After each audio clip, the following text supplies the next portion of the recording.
Welcome back to Live Impact News here on WCNC Plus. Time right now approaching 9:45. I'm Jane Monreal.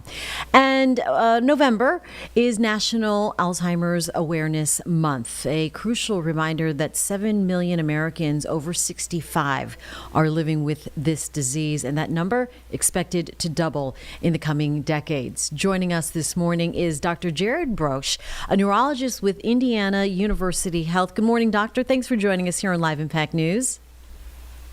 Good morning, Jane. Pleasure to be here. Doctor, let's talk about the basics and basic understanding of Alzheimer's and the difference between normal aging and the early signs of this disease. Yeah, a lot of people will walk into a room like myself and not always remember why we walked in there. And some of those things, like remembering your favorite restaurant or things like that, can be completely normal. But the red flags that I look for in a conversation with a patient involves things like forgetting an entire conversation that they had with a loved one, or not being able to recall where they're going directionally.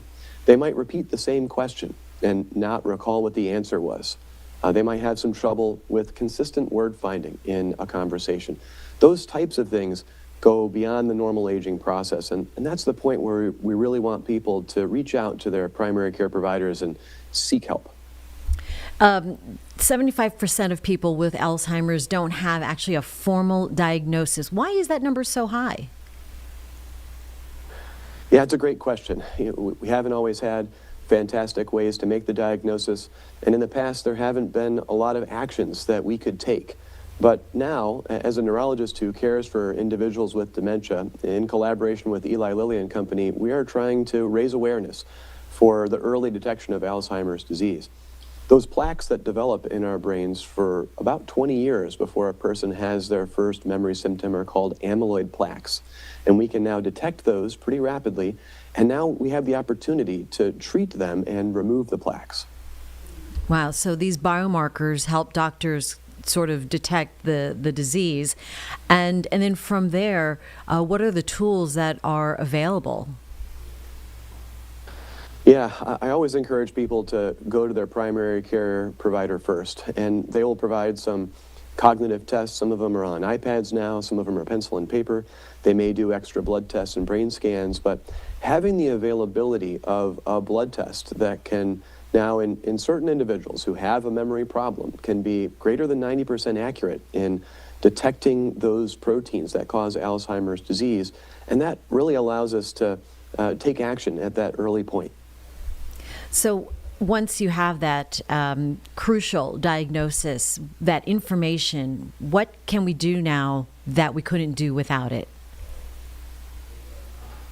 Yeah, I mean, I'm always trying to preserve independence in individuals, and I think that's really the basis for people coming to see me. And I want to protect them from making mistakes with their medicines and falling prey to financial scams. And I want to educate them about lifestyle and how they can slow the progression of their memory loss. But we really do have newer treatments that have been approved within the last couple of years that are really only applicable to people in those earliest stages. So it's so much more important now to get that early diagnosis so that we have other treatment opportunities available. I mean, and this is not just the person, the patient, it is the family, their network. What shall friends, family, and loved ones be thinking about?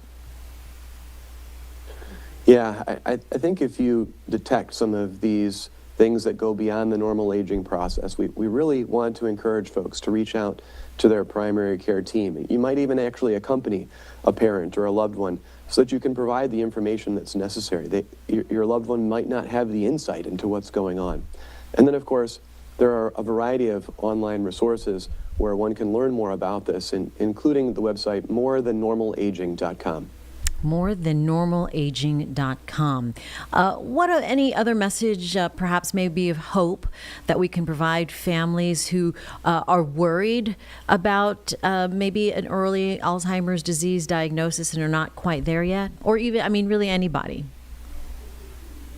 Yeah, that's really why I'm here, is we want to try to reduce the stigma associated with Alzheimer's disease. We know that if we can make that diagnosis early, we can empower people to live independently, and that's absolutely my goal.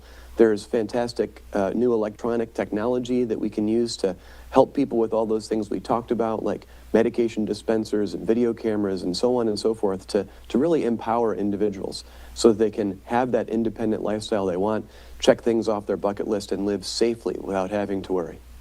All right, that's what life is about. Dr. Jared Roche, neurologist with Indiana University Health, thank you for the information and the conversation on this national awareness for Alzheimer's disease. Appreciate your time.